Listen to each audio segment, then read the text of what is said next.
کو سلام، فاطمہ زہرا کے پیاروں کو سلام، فاطمہ زہرا کے پیاروں کو سلام، کربلا کے جانثاروں کو سلام۔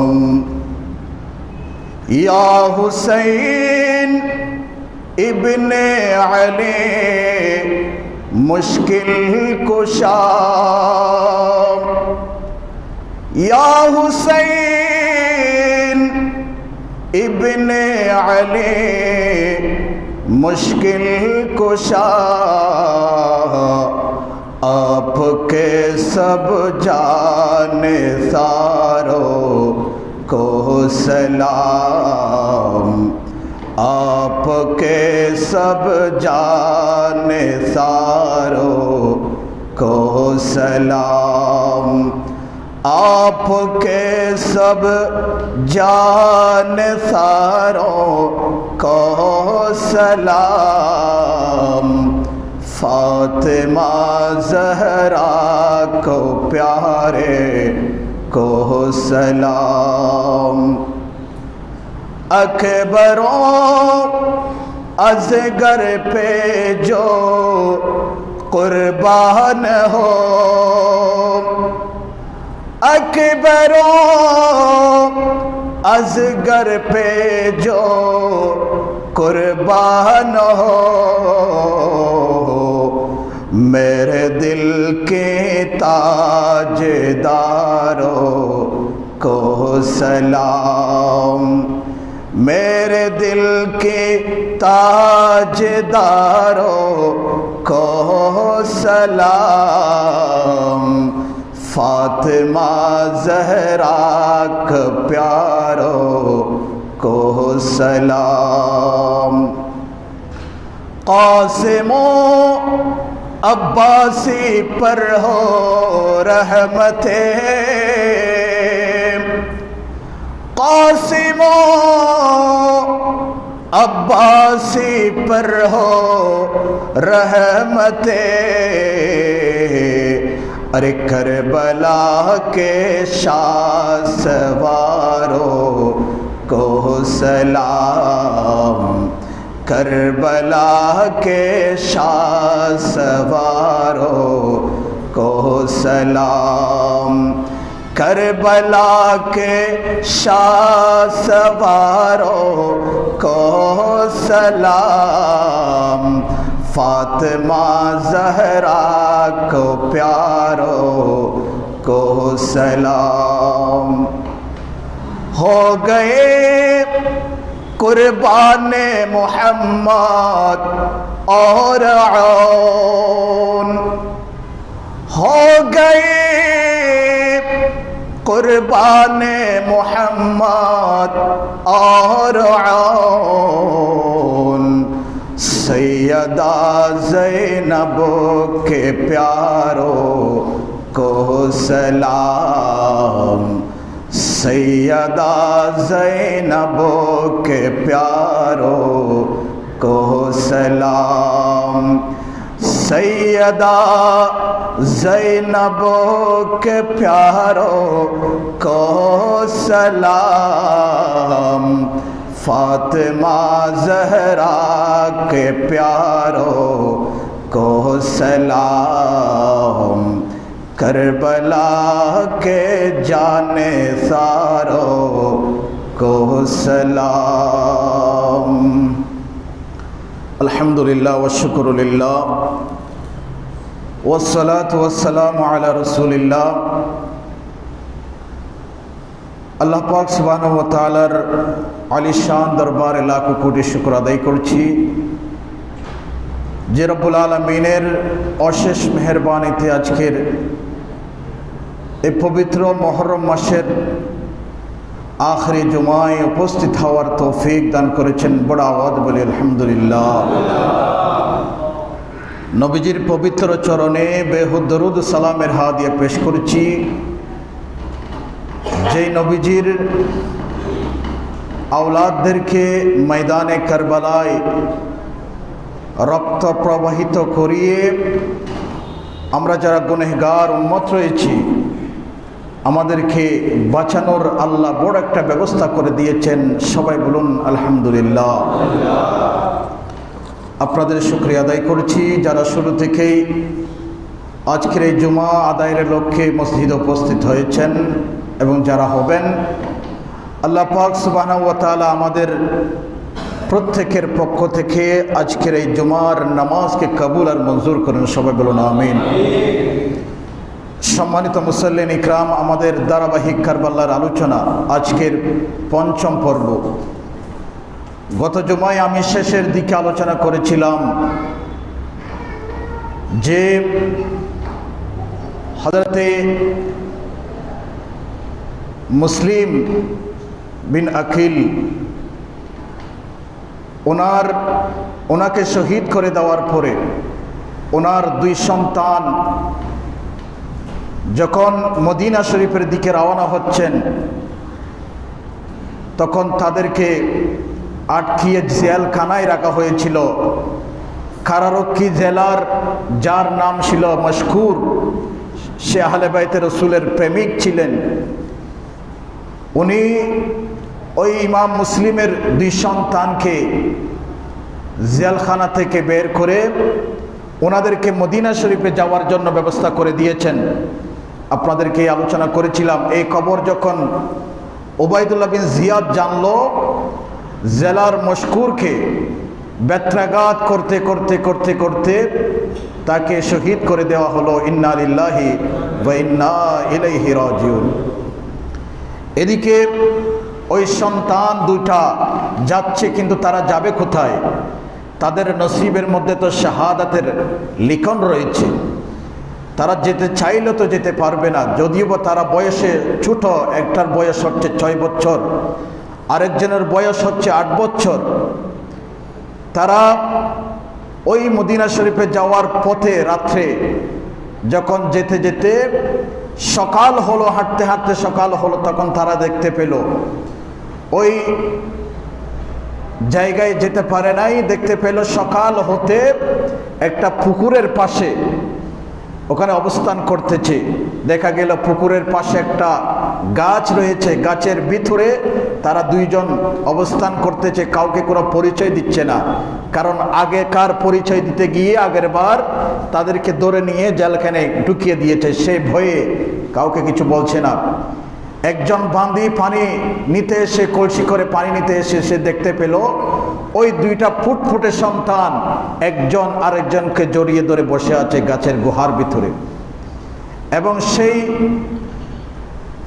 কৃতদাসিনী সেই মহিলা তাদেরকে কুলে করে নিয়ে প্রত্যেক দিন কলসি ভরে পানি নিয়ে যেত কুলে করে। আজকে দুই কুলে দুই আওলাদের রসুলকে নিয়ে যাচ্ছে মনিবের কাছে। এবং তার মুনিবা, উনিও আহলে বাইত রসুলের প্রেমিকা ছিলেন, আশেকে রসুল ছিলেন। ওনাকে দিয়ে বলতেছেন, হে আমার মালিক, আমি আজকে কাদেরকে নিয়ে এসেছি দেখেন। বলে এরা খারা, বলে এরা হচ্ছেন হযরতে ইমাম মুসলিম বিন আকিলের দুই সন্তান, ইমাম মুহাম্মদ এবং ইব্রাহিম। বলে দাও, আমাকে দাও, ওনারা তো অনেক বিপদের মধ্যে আছে। ওনার আব্বাকে শহীদ করে দিয়েছে জালেম ওবায়দুল্লাহ বিন জিয়াদের নেতৃত্বে জাল্লাত। এখন তারা তো এতিম হয়ে গিয়েছে, তারা কোথায় যাবে? দাও, আমাকে দাও। আমি যদি তাদেরকে যথাযথভাবে সম্মান এবং খেদমত করতে পারি, কিয়ামতের ময়দানে আমার রসুল আমার জন্য জান্নাত বাজেট করে দিবেন। চিৎকার করে বলে সুবহানাল্লাহ। উনি তাদেরকে খেদমত করতেছেন, ওই মুনিবা তাদের খেদমত করতেছেন। কিন্তু ওই মহিলার স্বামী কিন্তু ওবায়দুল্লাহ বিন জিয়াদের গুপ্তচর ছিল, দুশ্মনের রসুল ছিল। দেখেন, প্রত্যেক ঘরে ঘরে একজন দুশ্মনের রসুল থাকলে আরেকজন আহলে বাইতে রসুলের প্রেমিক থাকে। এদিকে যখন ওই জেলার মশকুর কারারক্ষী দুই সন্তানকে যখন বের করে দিল, জেল থেকে ছাড়িয়ে দিল, এই খবর যখন ওবায়দুল্লাহ বিন জিয়াদ জানলো, ওবায়দুল্লাহ বিন জিয়াদ আবার ঘোষণা করলো, যে রাজ্যের মধ্যে ইমাম মুসলিমের 2 সন্তানকে যে আমার কাছে নিয়ে আসতে পারবে, আমি তাকে বড় অঙ্কের একটা উপহার দিব। নাউজুবিল্লাহ। এই উপহারের আশায় মানুষ চতুর্দিকে খুঁজতেছে, আর যেই মহিলার ঘরে এই 2 সন্তান অবস্থান করতেছে, ওই মহিলার স্বামী, যার নাম হারেস, সে দুশমনের রাসূল ছিল, সেও টাকার লোভে, সম্পদের লোভে এই 2 জনকে খুঁজতেছে। সারাদিন খুঁজতেছিল, সারাদিন যখন খুঁজতেছে, যখন ভাই নাই, দুপুরবেলা যে ঘোড়া করে ওই 2 সন্তানকে খুঁজতেছিল, ওই ঘোড়া মারা গেল। মারা যাওয়ার পরে সে হেঁটে হেঁটে ওই 2 সন্তানকে খুঁজতেছে। সারাদিন খোঁজার পরে যখন রাত হয়ে গেল, ওই 2 সন্তানকে পেল না, তখন সে পেরেশান হয়ে, হয়রান হয়ে সে ঘরের মধ্যে গেল। ঘরের মধ্যে গিয়ে যখন ঢুকলো, তার স্ত্রী বলতেছে, স্বামী, আজকে আপনি সারাদিন ঘরের মধ্যে আসেন নাই, সারাদিন কোথায় ছিলেন একটু আমাকে বলুন। তখন ওই হারেস বলতেছে, শোনো বিবি, আজ জেল থেকে ইমাম মুসলিমের 2 সন্তান পালিয়ে গিয়েছে, সেজন্য জেলার মশকুরকে উবাইদুল্লাহ বিন জিয়াদ শহীদ করে দিয়েছে, এবং উবাইদুল্লাহ বিন জিয়াদ আবার এটাও ঘোষণা করেছে যে এই 2 সন্তানকে যে এনে দিতে পারবে তার দরবারে, তাকে বড় অঙ্কের পুরস্কার দিবে। ওই পুরস্কারের আশায়, ওই পুরস্কারের লোভে আমি সারাদিন 2 সন্তানকে খুঁজেছিলাম, ঘরের মধ্যে আসতে পারি নাই। তখন ওই মহিলা মনে মনে আফসোস করতেছে, হায় রে, যে আওলাদে রসুল, রসুলের বাগানের 2 ফুলকে আমি সারাদিন কত তাজিম, সম্মান, খেদমত করেছি, আর আমার স্বামী ওই 2 সন্তানকে খুঁজতেছে ওই উবাইদুল্লাহ বিন জিয়াদের কাছে সুপর্দ করার জন্য। সে ভয় পেয়ে গেল। স্বামী যে গুস্তাখে রসুল ছিল সেটা স্ত্রী জানতেন, এরপরেও তাকে বলতেছে, আচ্ছা ঠিক আছে, আপনি তো সারাদিন পেরেশান হয়ে আছেন, অনেক হয়রান হয়েছেন, আপনি একটু ফ্রেশ হয়ে আসেন, আপনার জন্য খাবারের ব্যবস্থা করতেছি, আপনি খাবার খেয়ে ঘুমিয়ে পড়েন। তখন ওই মহিলা 2 সন্তানকে একটি কামরায় গোপন করে রাখলেন। বলতেছেন, বাবারা, তোমাদের কোনো ভয় নাই, সারাদিন তোমাদের তাজিম, সম্মান করেছি, খেদমত করেছি, তোমরা এই রুমের মধ্যে থাকো, এই রুমের মধ্যে তোমরা আরাম করে রাত্রি যাপন করো, যখন কাল সকাল হবে আবার তোমাদেরকে আমি মদিনা শরীফের পথ দেখিয়ে দেব। এই অবস্থা যখন, তখন স্বামীকে এত কিছু বলছে না, স্বামীকে কোনো রকম তাড়াহুড়া করে রাতের খাবারের ব্যবস্থা করে দিয়ে, স্বামী যেন তাড়াতাড়ি ঘুমাতে পারে, ওই সন্তানদেরকে যেন খুঁজতে না পারে, সন্তানের খবর যেন না পায়, সেজন্য স্বামীকে তাড়াতাড়ি রাতের খাবারের ব্যবস্থা করে দিয়ে স্বামীকে ঘুমানোর ব্যবস্থা করে দিয়েছেন। গভীর রাত যখন হলো, হঠাৎ 2টা বাচ্চার কান্নার আওয়াজে স্বামীর ঘুম ভেঙে গেল। স্বামীর ঘুম যখন ভেঙে গেল, স্ত্রীকে বলতেছে, হে স্ত্রী, এই 2টা বাচ্চার কান্নার আওয়াজ আসতেছে, কোত্থেকে আসতেছে? তখন ওই মহিলা তো ভয় পেয়ে গেল, হায় রে, আমার স্বামী তো হয়তো জেনে গেছে মনে হয় এই 2 সন্তানকে আমি এখানে রেখেছি। তো সেই জন্য সে তার স্বামীর মাইন্ডকে, খেয়ালকে ভিন্নভাবে ধাবিত করার জন্য বলছে, কই, হয়তো এটা বাহির থেকে কোনো কান্নার আওয়াজ আসতেছে, আমাদের ঘরে এই কান্নার আওয়াজ নয়, আপনি ঘুমিয়ে পড়েন। তখন সেই হারেস বলতেছে, তুমি আমাকে কি শোনাচ্ছ? আমি তো স্পষ্ট শুনতে পাচ্ছি, পাশের কামরা থেকে 2টা বাচ্চার কান্নার আওয়াজ শুনতে পাচ্ছি। তখন স্বামী তার স্ত্রীকে বলতেছে, ঠিক আছে, চেরাগ বাতি জ্বালাও, চেরাগ বাতি নিয়ে আমি দেখব ওই কামরার মধ্যে কে কান্না করতেছে। এদিকে 2 সন্তান, ইমাম মুসলিমের সন্তান হযরতে ইব্রাহিম এবং মুহাম্মদ, 2 জনেই স্বপ্নে দেখেছিলেন, এবং 2 জনেই একই স্বপ্ন দেখেছেন। স্বপ্ন থেকে উঠে ঘুম ভেঙে যাওয়ার পর একজনকে আরেকজন জড়িয়ে কান্না করতেছে। বড় ভাই ইমাম ইব্রাহিম ঘুম থেকে উঠে ছোট ভাইকে দেখে বলতেছে, এই আমার ছোট ভাই, তুমি ঘুমাচ্ছ নাকি? আমি তো স্বপ্নের মধ্যে দেখেছি আমার আব্বা মুসলিম, ইমাম মুসলিম আল্লাহর পেয়ারা হাবিব সাল্লাল্লাহু তাআলা আলাইহি ওয়াসাল্লামের সাথে জান্নাতের বাগানের মধ্যে ঘোরাফেরা করতেছে এবং আল্লাহর পেয়ারা মাহবুব দানায়া খাফায়া গুয়ুব মুনাজ্জাহুন আনিল উয়ুব সাল্লাল্লাহু তাআলা আলাইহি ওয়াসাল্লাম আল্লাহর পেয়ারা হাবিব আমার বাবাকে বলতেছে, এই মুসলিম, তুমি তো আমার কাছে চলে এসেছো, তোমার দুই সন্তানকে রেখে চলে এসেছো, তোমার দুই সন্তানকে জালেমদের হাতে রেখে চলে এসেছো, তোমার সন্তান কি অবস্থায় আছে তুমি জানো কিনা? তখন ইমাম মুসলিম বলতেছেন, ইয়া রাসূলুল্লাহ, কাল সকাল হতে হতে আমাদের সন্তানও আমাদের কাছে জান্নাতের মধ্যে চলে আসবেন। সুবহানাল্লাহ। ইয়া রাসূলুল্লাহ, কাল সকাল হতে হতে আমার দুই সন্তানও আপনার কাছে চলে আসবে। তখন এই স্বপ্ন যখন দেখেছেন তখন বড় সন্তান ঘুম ভেঙে গেল, ছোট সন্তানকে ডেকে বলতেছে, ভাই মুহাম্মদ, আমি এই স্বপ্ন দেখেছি, আমার আব্বাকে জান্নাতের মধ্যে আমার রাসূলের সাথে ঘোরাফেরা করতে দেখেছি। তখন ছোট ভাইও বলতেছে, বড় ভাই যান, ঠিক আপনি যে স্বপ্ন দেখেছেন আমিও একই স্বপ্ন দেখেছি, আমার আব্বাকে দেখেছি, আমার রাসূলকে দেখেছি, আমার আব্বা আমার রাসূলকে এই কথা বলতেছে। দুইজনের কথা যখন মিলে গেল, দুইজন একজনকে জড়িয়ে আরেকজনকে জড়িয়ে ধরে আরো বেশি কান্না করতেছে। এই যখন অবস্থা, তখন হারেস চেরাগ বাতি জ্বালিয়ে যখন তাদের ঘরের মধ্যে ঢুকলো, ওই দুই সন্তানকে দেখে সে আশ্চর্য হয়ে গেল। হারেস বলতেছে, তোমরা কোত্থেকে এসেছো? তোমরা এখানে কি করতেছ? তোমাদের পরিচয় কি? ওই দুই সন্তান তো ভয় পেয়ে গেল। ওই দুই সন্তান ভয়ে বলে দিল, আমরা হচ্ছি ইমাম মুসলিম বিন আকিলের দুই সন্তান, যে ইমাম মুসলিমকে উবাইদুল্লাহ বিন জিয়াদ কতল করেছে, আমরা হচ্ছি তার দুই সন্তান। সুবহানাল্লাহ। আমরা ইমাম মুসলিম বিন আকিলের দুই সন্তান, আমরা এখানে অবস্থান করতেছি। এই কথা শোনার সাথে সাথে হারেস আরো বেশি রাগান্বিত হয়ে গেল। তখন সে বলতেছে, এটা কি ব্যাপার? সারা রাত সারাদিন যাদেরকে খোঁজার জন্য আমি এদিক সেদিক ছুটাছুটি করেছি, তারাই তো আমার ঘরে অবস্থান করতেছে। এই যখন রাগান্বিত হয়েছে, ওই ফুটফুটে নূরানি চেহারার দুই সন্তানকে তাদের মাথার চুল এইভাবে ধরে তাদেরকে টেনে হেঁচড়ে ঘর থেকে বের করে নিচ্ছে। তখন হারেসের স্ত্রী স্বামীর পায়ের মধ্যে পড়ে গেল।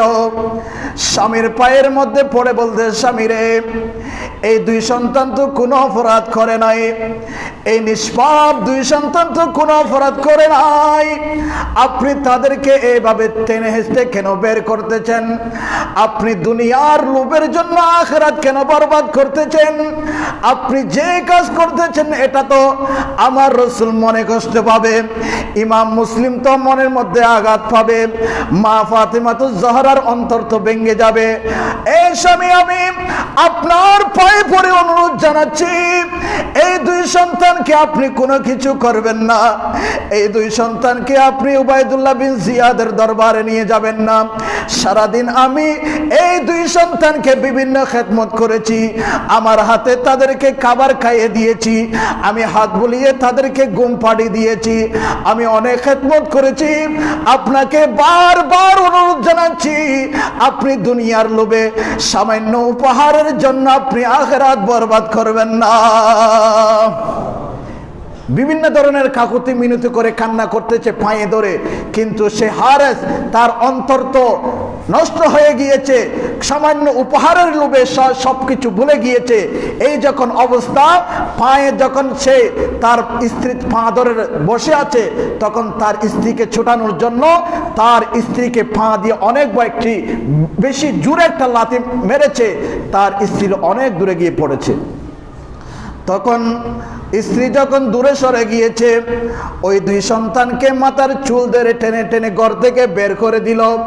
ঘর থেকে যখন বের করতেছে তখন তো গভীর রাত, কোথায় যাবে, সেজন্য তাদেরকে বাহিরে রাতের অন্ধকারে একা বেঁধে রেখেছিল।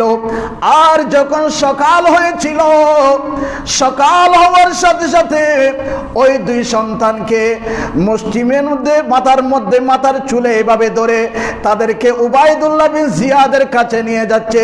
চিৎকার করে বলি নাউজুবিল্লাহ। যখন নিয়ে যাচ্ছে, প্রতিমধ্যে যাওয়ার সময় তার উপর শয়তান সাওয়ার হলো। শয়তান বলতেছে, হে হারেস, তুমি কোথায় নিয়ে যাচ্ছ? এই দুইজনকে যদি জীবিত নিয়ে যাও, প্রতিমধ্যে তোমার কাছ থেকে কোন একজন মানুষ তোমার কাছ থেকে ছিনিয়ে নিবে, তোমার কাছ থেকে ছিনিয়ে নিয়ে উবাইদুল্লাহ বিন জিয়াদের কাছে নিয়ে যাবে, তখন তুমি আর কোনো পুরস্কার পাবে না। সেজন্য তোমার উচিত তাদেরকে জীবিত না নিয়ে তাদেরকে শহীদ করে দাও, কতল করে দাও, তাদের দুইটা মাথা উবাইদুল্লাহ বিন জিয়াদের কাছে নিয়ে যাও। চিৎকার করে বলি নাউজুবিল্লাহ। তখন হারেস বলতেছে, তুমি তো সত্যই বলেছো, আমি যাওয়ার পথে যদি তাদেরকে আমার কাছ থেকে কেউ ছিনিয়ে নিয়ে যায়, তাহলে আমি তো উবাইদুল্লাহ বিন জিয়াদের কাছ থেকে কোনো ধরনের উপহার পাবো না। সুতরাং তাদের ধর যেটা আছে, শরীর যেটা আছে, এটার তো আমার প্রয়োজন নাই, আমার শুধু ছোট্ট ছোট্ট দুইটা মাথা প্রয়োজন। এই দুইটা মাথা আমি উবাইদুল্লাহ বিন জিয়াদকে দেব। এই কথা বলে যখন তলোয়ার বের করেছে এবং তাদেরকে বলেছে, তোমাদেরকে এখন আমি শহীদ করে দিব, তোমাদের জানের প্রয়োজন নাই, তোমাদের ছোট্ট ছোট্ট দুইটা মাথা প্রয়োজন, এই মাথাগুলো উবাইদুল্লাহ বিন জিয়াদের কাছে দিয়ে আমি উপহারগুলো নিব। এইভাবে যখন শহীদ করে দেওয়ার জন্য তলোয়ার এখান থেকে বের করেছে, সাথে সাথে তার স্ত্রী আবার দৌড়ে এসে ওই হারেসের পায়ের মধ্যে পড়ে গিয়েছে। হারেসকে বলতেছে, আমার স্বামী, তুমি বিরাট ভুল করতেছ, তুমি সামান্য লোভের জন্য, সামান্য টাকার জন্য, দুনিয়া পাওয়ার জন্য আখিরাতকে বরবাদ করে দিচ্ছ। তুমি যদি তাদেরকে শহীদ করে দাও, তার আল্লাহর পেয়ারা মাহবুব বেশি কষ্ট পাবেন, আর আল্লাহর মাহবুব যদি কষ্ট পেয়ে যায়, তোমার দুনিয়া এবং আখিরাত উভয়টা বরবাদ হয়ে যাবে। আমি তোমার পায়ে পড়ে বলতেছি, তুমি তাদেরকে ছেড়ে দাও, এরা তো কোনো অপরাধ করে নাই। এই দুই সন্তান তো নিষ্পাপ সন্তান, তাদের একজনের বয়স 6 বছর, আরেকজনের বয়স 8 বছর। এই দুই সন্তানকে তুমি শহীদ করতেছ, তোমার অন্তরের মধ্যে কি তাদের প্রতি একটু মায়া হচ্ছে না, দয়া হচ্ছে না? তাদের জন্য কি তোমার খারাপ লাগতেছে না? তুমি কিভাবে নিষ্ঠুর, কত নিষ্ঠুর হলে এই কাজ করতে পারে? এই যখন বিভিন্ন ধরনের আবার কাকুতি মিনতি করতেছে, তখন হারেস তার স্ত্রীকে বলতেছে, এই স্ত্রী, আমি তোমাকে শেষবারের মতো বলছি, তুমি আমার পা ছেড়ে দাও, না হলে যে তলোয়ার দিয়ে তাদেরকে শহীদ করে দেওয়ার কথা, আমি তোমাকে সর্বপ্রথম তোমাকে শহীদ করে দেব। তখন এই কথা শোনার পরে হারেসের স্ত্রী বলতেছে, হে হারেস, তুমি আমাকে কি মনে করেছো? তুমি মনে করেছো আমি জানের পরোয়া করি, জানের ভয় করি, মৃত্যুর ভয় করি? নয় নয়, তুমি আমার সামনে আওলাদে রাসূলকে শহীদ করে দিবে, আর আমি দেখে দেখে ওই শহীদের দৃশ্য দেখবো, এটা তো হতে পারে না। আমি আওলাদে রাসূলকে শহীদ করে দেওয়ার আগে তুমি আমাকে শহীদ করে দাও, এরপরে আমি জীবিত থাকতে আওলাদে রাসূলের কোনো ক্ষতি হতে দেব না। এই কথা বলার পরে হারেস যেই তলোয়ার তুলেছিল দুই সন্তানকে শহীদ করে দেওয়ার জন্য, ওই তলোয়ার দিয়ে তলোয়ার আঘাত তার স্ত্রীর গায়ের উপর করতেছে। কয়েকবার আঘাত করার পরে, আঘাতের পর আঘাত যখন করতেছে, ওই স্ত্রী তার পা ছেড়ে দিল, সে কাতরাচ্ছে, মাটির মধ্যে কাতরায়ে কাতরায়ে সে ইন্তেকাল করতেছেন। ইন্না লিল্লাহি ওয়া ইন্না ইলাইহি রাজিউন। এই দৃশ্য ওই মহিলা, যে মহিলা পানি কুড়াতে এসেছিল, পুকুরের মধ্যে পানি ভর্তি করতে এসেছিল মহিলার দাসী, সে দূরে এসে গিয়েছে। দূরে এসে বলতেছে, মনিব, আমি এই দুই সন্তানকে আপনার স্ত্রীর কাছে নিয়ে গিয়েছিলাম, আপনি দুনিয়ার জন্য আখিরাতকে বরবাদ করবেন না। সেও তার পায়ে ধরে কান্না করতেছে, মনিব, এই দুই সন্তানকে আপনি শহীদ করবেন না। এই ফুটন্ত নবী বাগানের এই ফুটন্ত ফুল, এদের কোনো দোষ নাই, এরা নিষ্পাপ মাসুম সন্তান, এদেরকে আপনি শহীদ করবেন না। এই কথা বলার পরে হারেস ওই মহিলাকেও শহীদ করে দিল। এই দুই সন্তান, এই দুই শহীদের অবস্থা দেখে, দুইজনকে যে শহীদ করে দিল, এই দুই সন্তান থেকে তাদের মন আরো ভেঙে গিয়েছে। আপনারা বুঝতে পারেন, 6 বছরের 8 বছরের দুইটা সন্তান, তাদের চোখের সামনে দুইজনকে শহীদ করে দিল, তাদের মন আরো ভেঙে গিয়েছে। তখন তারা ভয়ে কাঁপতেছে। তাদেরকে বলতেছে, হারেস বলতেছে, চলো তোমাদেরকে আমি ফুরাত নদীর পাশে নিয়ে যাব। তাদেরকে টেনে হেঁচড়ে ফুরাত নদীর পাশে নিয়ে গিয়ে বলতেছে, এবার তোমাদের পালা, তোমাদেরকে আমার হাত থেকে কেউ রেহাই দিতে পারবে না। তোমরা কে বলো, কে আগে আমার তলোয়ারের নিচে আসবে বলো। তখন যিনি বড় ভাই হযরতে ইব্রাহিম বলতেছেন, এই হারেস, তুমি আমাকে আগে শহীদ করে দাও। যদি তুমি আমার ছোট ভাইকে শহীদ করো আগে, আমার ছোট ভাই যদি আমার সামনে যদি রক্তের মধ্যে কাতরাতে থাকে, দরপর দরপর করতে থাকে, আমি বড় ভাই হয়ে আমি সহ্য করতে পারবো না। তুমি আমাকে আগে শহীদ করে দাও, এরপরে আমার ভাইকে শহীদ করো। আর ছোট ভাই বলতেছে, হারেস, নয় নয়, আমি থাকতে আমার বড় ভাইকে আগে শহীদ করতে পারবে না। তুমি আগে আমাকে শহীদ করে দাও, এরপর আমার বড় ভাইকে শহীদ করবা। এই যখন দুইজন আগে গিয়ে, একজন আগে গিয়ে একজনের আগে আরেকজন যেতে চাচ্ছে, তখন হারেস বলতেছে, ঠিক আছে, তোমরা দুইজন একসাথে শুয়ে পড়ো মাটির মধ্যে, তোমরা দুইজনকে আমি একসাথে শহীদ করে দিব। চিৎকার করে বলি না নাউজুবিল্লাহ।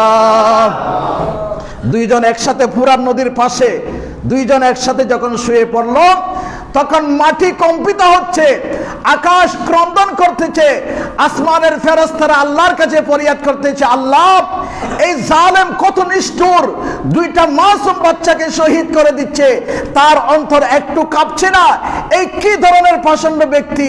তখন গায়েব থেকে আওয়াজ আসতেছে, হে হারেস, এই দুই সন্তানকে তুই শহীদ করবি না।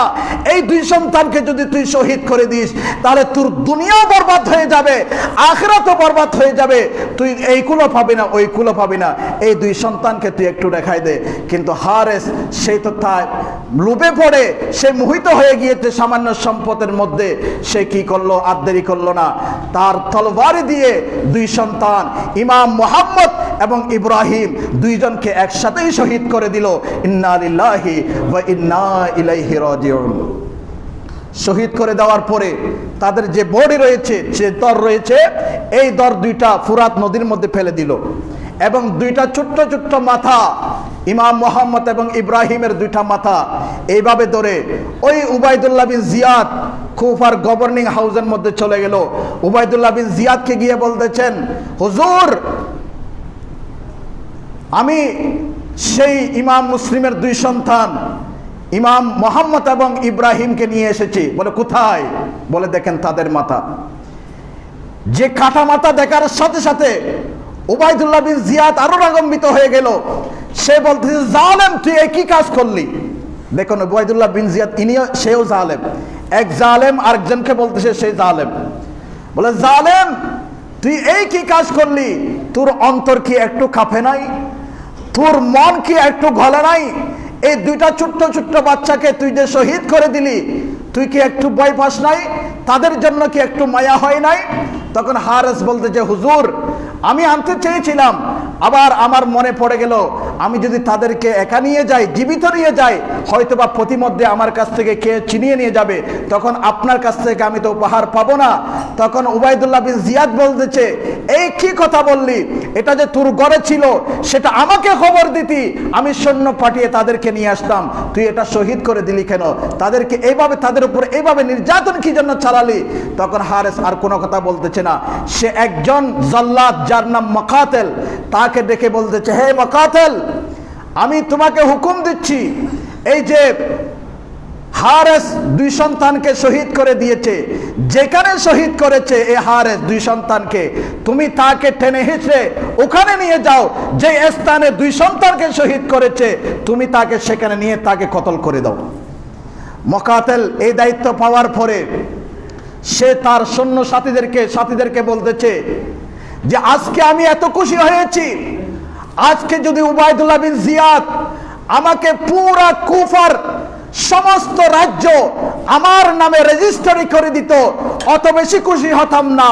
যে খুশি হয়েছি এই জালেমকে হত্যা করার জন্য যে দায়িত্ব আমাকে দিয়েছে। সুবহানাল্লাহ।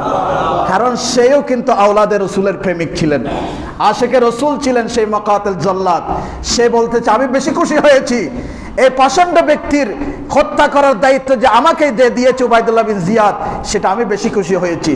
তখন উবাইদুল্লাহ বিন জিয়াদ বলতেছে, যাও এই ইমাম মোহাম্মদ এবং ইব্রাহিমের দুইটা মাথা নিয়ে যাও, এই মাথাগুলা নিয়ে ওই মাথার যেখানে দরগুলা ফেলেছে, ওই দুই সন্তানের দল শরীর যেখানে ফেলেছে ওই সন্তানের সাথে আপন আপন মাথাগুলা লাগিয়ে দিবে এবং তাদেরকে দাফনের ব্যবস্থা করবে, এবং যে স্থানে থাকে এই দুই সন্তানকে শহীদ করেছে এই ফাসন্ড ব্যক্তিকে হারিসকে তুমি সেখানে কতল করে দিবে। এই অবস্থা যখন ওই মুকাতিল জাল্লাদ দুইজন আলে রসুলের দুই বাগানের ফুল ইমাম মোহাম্মদ এবং ইমাম ইব্রাহিমের দুইটা মাথা বুকের মধ্যে জড়িয়ে ধরেছেন এক হাতে, আর এক হাতের মধ্যে হারেসের গলার মধ্যে রশি পেঁচিয়ে তাকে টেনে হেঁচড়ে নিয়ে যাচ্ছে। সেই জায়গায় হারেস বলতে যে তুমি আমাকে এইভাবে হেঁচড়ে নিয়ে যাচ্ছ কেন, আমার তো কষ্ট হচ্ছে। জাল্লাত মুকাতিল বলতেছে, এই ভাষণটা হারেস, তুইও তো এই দুই সন্তানকে চুলের মধ্যে করে টেনে হেঁচড়ে নিয়ে এসেছিলি, তখন নিশ্চয় এই দুইটা বাচ্চা কষ্ট পেয়েছিল, তোর কাছে আবেদন করেছিল এভাবে হেসড়ে না নেওয়ার জন্য। আজ তোকে আমি এইভাবে নিয়ে যাচ্ছি, তোর কষ্ট হচ্ছে, তখন ওই কষ্টগুলা কি তুই ভুলে গিয়েছিস কিনা? এইভাবে হারেসকে যখন নিয়ে যাচ্ছে বলতেছে, এই দুই সন্তানের দেহ কোথায় ফেলেছিস? বলে এটা ফুরাত নদীর মধ্যে আমি ফেলে দিয়েছি। ফুরাত নদীর পাশে গিয়ে হারেসকে একটা জায়গায় বেঁধে রেখে এই হারেস দেখতেছে ফুরাত নদীর মধ্যে যে দরগুলা ফেলেছিল ইমাম মোহাম্মদ এবং ইব্রাহিমের, দরগুলা এখানে ভিতরে ডুবে গিয়েছিল, পানির ভিতরে ডুবে গিয়েছিল। আর জাল্লাদ পানির মধ্যে মাথাগুলা এইভাবে ধরার পরে ইমাম মোহাম্মদ এবং ইব্রাহিমের মাথা মুবারক গুলা ফুরাত নদীর পানির মধ্যে যখন এইভাবে ধরেছিল, ওই যে দরগুলা পানির ভিতরে ডুবে গিয়েছিল তাদের দরগুলা আবার পানি থেকে উপরে উঠে আপন আপন মাথার সাথে লেগে গিয়েছে। সুবহানাল্লাহ। দেখেন শহীদরা কিভাবে জীবিত, এতক্ষণ পানির নিচে ছিল, যখন এই মাথা মুবারক গুলা যখন এইভাবে ধরেছিল, আবার গভীর পানির নিচ থেকে ওই দরগুলা উঠে আর আপন আপন মাথার সাথে যখন লেগে যায়, আবার পানির ভিতরে ডুব দিয়ে ওদিকে জান্নাতুল ফেরদৌসের মধ্যে চলে যায়। চিৎকার করে বলি সুবহানাল্লাহ। আর হারেসকে বলতেছে, এবার তোকে আমি কতল করে দেব। হারেস বিভিন্নভাবে কাকুতি মিনতি করতেছে, আমার ভুল হয়ে গিয়েছে, আমাকে কতল করিও না। তখন ওই জাল্লাদ বলতেছে, দুইজন সন্তান নিষ্পাপ, দুইটা শিশু, তারাও তো এইভাবে তোর কাছে কাকুতি মিনতি করেছিল, তোর স্ত্রী তোর বিভিন্নভাবে কাকুতি মিনতি করেছিল এদেরকে শহীদ না করার জন্য। তুই তো দুনিয়ার লোভে দুনিয়ার কুকুর হয়ে গিয়েছিস, সম্পদের কারণে এগুলা মায়া মহব্বত সব ভুলে গিয়েছিস, এখন কেন আমার কাছে কাকুতি মিনতি করতেছিস? এই যখন করতেছে তখন তার দেহ থেকে, তার শরীর থেকে তার মাথাকে আলোক করে দিয়েছে। চিৎকার করে বলি নাউজুবিল্লাহ। তখন তার শরীর মাটির মধ্যে পড়ে আছে। সে মুকাতিল জাল্লাদ বলতেছে, আমি যদি তার শরীর এইভাবে ফেলে যাই, কিছুদিন পর দুর্গন্ধে মানুষ এখানে থাকতে পারবে না, সুতরাং তার শরীরটা ওই ফুরাত নদীর মধ্যে ফেলে দিল। ফুরাত নদীর মধ্যে যখন ফেলে দেয়, দেখেন ফুরাত নদী সামান্য একটা নদী, ওই নদীর মধ্যে তরঙ্গ এসে যায়। তরঙ্গ এসে যাওয়ার সাথে সাথে এই জালেমকে পর্যন্ত ফুরাত নদী গ্রহণ করতেছে না। পানি যখন তরঙ্গ এসে যায়, ওই নদী থেকে নদীর ঢেউ আবার তাকে কুলের মধ্যে ফেলে দেবে, নদী থেকে আবার কুলের মধ্যে তুলে নিয়ে আসে। তখন জাল্লাদ বলতেছে তাকে, এই নদীও গ্রহণ করতেছে না। সেই কি করলো, ওই ফুরাত নদীর পাশে একটা গর্ত খনন করে, খবর নয়, গর্ত খনন করে ওই জাল্লাদ ওই হারেসকে সেখানে পুঁতে ফেলে দেওয়া হলো। জাল্লাদ যখন তাকে ফুতে দিল, মাটির মধ্যে মাটি চাপা দিল, সেই যখন চলে যাচ্ছে, পিছনে ফিরে তাকাচ্ছে, মাটিও তাকে গ্রহণ করতেছে না, মাটির ভিতর থেকে তাকে বের করে দিল, মাটিও তাকে গ্রহণ করতেছে না। ওই হারেসকে এত বেশি পাষণ্ড ছিল। তখন সেই ভাবতেছে, ওই জাল্লাদ ভাবতেছে তাকে তো এভাবে ফেলে দেওয়া যাবে না, তাকে আমি কি করব? তখন সেই সিদ্ধান্ত নিল তাকে জ্বালিয়ে ফেলা হবে।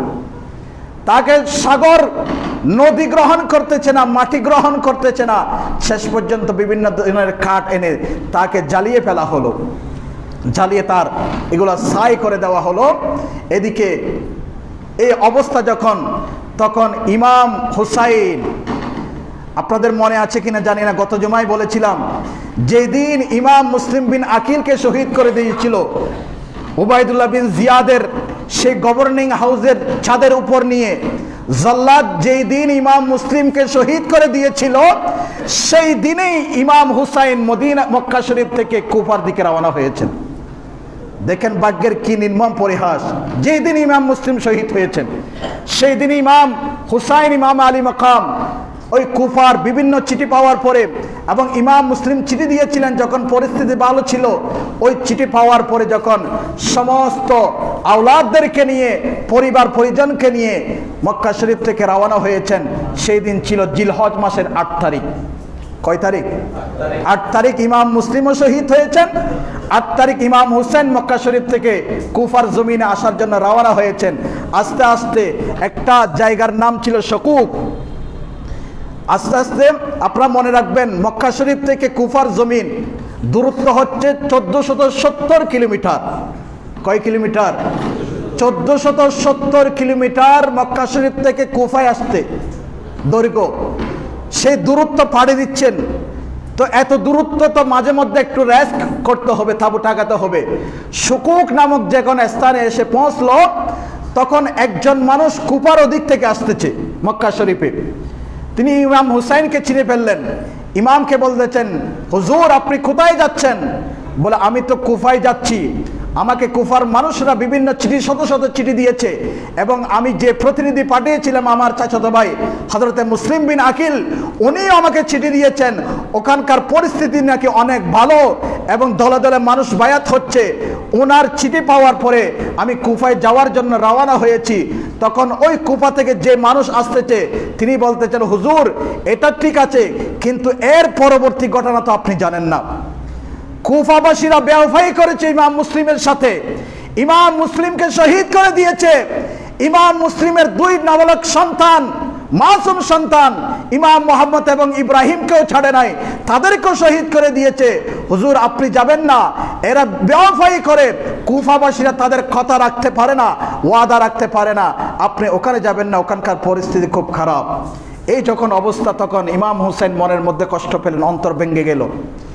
ওই ওনার কাফেলার মধ্যে ইমাম মুসলিমের আরো সন্তান রয়েছে, ইমাম মুসলিমের বড় সন্তান আছে এবং আরো কয়েকজন মেয়ে আছে। তাদেরকে ডাকলেন, তাদেরকে ডেকে বলতেছে, এই অবস্থা, তোমার আব্বাকে শহীদ করে দিয়েছে।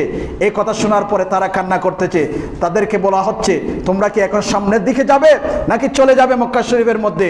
তখন ইমাম মুসলিমের সন্তান এবং মেয়েরা বলতেছে, না হুজুর, চাচা যান, আমরা আর পিছন দিকে যাব না, আমার আব্বাজানকে কেন শহীদ করেছে এটা আমরা যাচাই বাছাই করব, প্রয়োজনে যদি সুযোগ হয় তাহলে আমার আব্বার হত্যার প্রতিশোধ নেব, শহীদের প্রতিশোধ নিব। আর যদি এটা করতে না পারি তাহলে আমার আব্বা যে রাস্তায় গিয়েছেন, যেখানে গিয়েছেন, আমরাও সেই রাস্তায় গিয়ে আমরাও শহীদ হয়ে দেব। চিৎকার করে বলি সুবহানাল্লাহ। ওখান থেকে তাদের এই অবস্থা যখন হয়েছে, তখন ইমাম হোসেন ওখান থেকে রওনা হইলেন। ওখান থেকে রওনা হয়ে যেতে যেতে যেতে যেতে আরেকটা জায়গা আছে, যেই জায়গার নাম হচ্ছে সালেবা। সালেবা যাওয়ার পরে কাফেলাকে বলতেছে, তোমরা এখানে তাঁবু ঠাকাও, আমরা একটু এখানে বিশ্রাম করব, এখানেই থাকবো, এখানে কিছু রেস্ট নিব, এরপর আমরা এখান থেকে রওনা হব। সালেবা যাওয়ার পরে যখন একটু রেস্ট নিচ্ছিলেন, ইমাম হুসাইন তো দুর্বল হয়ে গিয়েছেন, অনেক আগে 8 তারিখ ওখান থেকে রওনা দিয়েছেন। তাঁবুর মধ্যে একটু ঘুমাচ্ছেন। তাঁবুর মধ্যে যখন ঘুমাচ্ছেন, ইমাম আলী মাকাম ইমাম হুসাইন রাদিয়াল্লাহু তাআলা আনহু তাঁবুর মধ্যে যখন একটু আরাম করতেছেন, ঘুম এসে গেল। কিছুক্ষণ পর ঘুম থেকে কান্না করে করে উঠতেছে। এই ঘটনা হযরত যায়েনব বিনতে ফাতেমা, ইমাম হুসাইনের ছোট বোন হযরত যায়েনব এই দৃশ্য দেখলো। এই দৃশ্য দেখার সাথে সাথে ভাইজানকে বলতেছেন, ভাইজান আপনি তো ভালো অবস্থায় ঘুমাইছিলেন, ঘুম থেকে উঠার সাথে সাথে আপনি কেন কান্না করতেছেন? ইমাম হুসাইন বলতেছেন, বোন আমি ঘুমাচ্ছিলাম, তখন আমার ঘুমের মধ্যে, আমার স্বপ্নের মধ্যে আমার নানা জান এসে গিয়েছিল। আমার নানা জান এসে বলতেছে, হুসাইন তোমার জন্য আমরা অপেক্ষা করতেছি, তোমার জন্য জান্নাতের হুর অপেক্ষা করতেছে, তোমাকে মোবারকবাদ দেওয়ার জন্য আমরা অপেক্ষা করতেছি। আল্লাহ জান্নাতকে সুন্দরভাবে সাজিয়ে ফেলেছেন, তুমি আমার কাছে খুব শীঘ্রই চলে আসবে, তোমার অপেক্ষা করতেছি। হুসাইন, সামনে তোমার জন্য অনেক বড় বড় মুসিবত অপেক্ষা করতেছে, তোমাকে খুব ধৈর্য ধারণ করতে হবে, ধৈর্যের পাহাড় হয়ে যেতে হবে। হুসাইন, আমি তোমার জন্য আল্লাহর দরবারে ফরিয়াদ করতেছি, আল্লাহ যেন তোমাকে সর্বোচ্চ ধৈর্য ধারণ দিতে পারেন। সুবহানাল্লাহ। হুসাইন, আমি তোমার জন্য অপেক্ষা করে বসে আছি, আমরা সবাই তোমার জন্য অপেক্ষা করে বসে আছি। তুমি এবং তোমার পরিবার অতি শীঘ্রই আমার কাছে চলে আসবে, জান্নাতে চলে আসবে। তোমাকে আহলান সাহলান মারহাবা দেওয়ার জন্য আল্লাহ জান্নাতকে সুন্দরভাবে সাজিয়েছে। এবং হুসাইন, তোমাকে ওসিয়ত করতেছি, তোমার সামনে বিভিন্ন ধরনের মুসিবত অপেক্ষা করেছে, এই মুসিবতের মধ্যে ধৈর্য হারা হলে চলবে না, ধৈর্যের পাহাড় হয়ে যেতে হবে, সর্বোচ্চ ধৈর্যের পরিচয় দিতে হবে। চিৎকার করে বলি সুবহানাল্লাহ। এই কথাটি হযরত জয়নব ইমাম হুসাইনের ছোট বোনকে বলছেন, বলার পর এখান থেকে রওনা হলেন, আস্তে আস্তে কুফার দিকে যাচ্ছেন। ইনশাআল্লাহুল আজিজ সময় হয়ে গেল, আগামী জুমা থেকে ইমাম হুসাইন কারবালার ময়দানে গিয়েছেন। কারবালার ময়দানে যাওয়ার পর ওখানে কি ঘটনা হয়েছে ধারাবাহিক আলোচনা হবে ইনশাআল্লাহ, আপনারা সবাই শুনবেন। আল্লাহ পাক সুবহানাহু ওয়া তাআলা আমাদের এই ধারাবাহিক কারবালা ঘটনা শুনে আমাদের অন্তরকে মদিনাওয়ালা এবং মদিনাওয়ালার প্রেমের প্রতি দাবিত করার সেই তৌফিক দান করেন। সবাই বলেন আমিন। ওয়া আখিরু দাওয়ানা আলহামদুলিল্লাহি রাব্বিল আলামিন। ওয়াসসালামু আলাইকুম ওয়া রাহমাতুল্লাহি ওয়া বারাকাতুহু।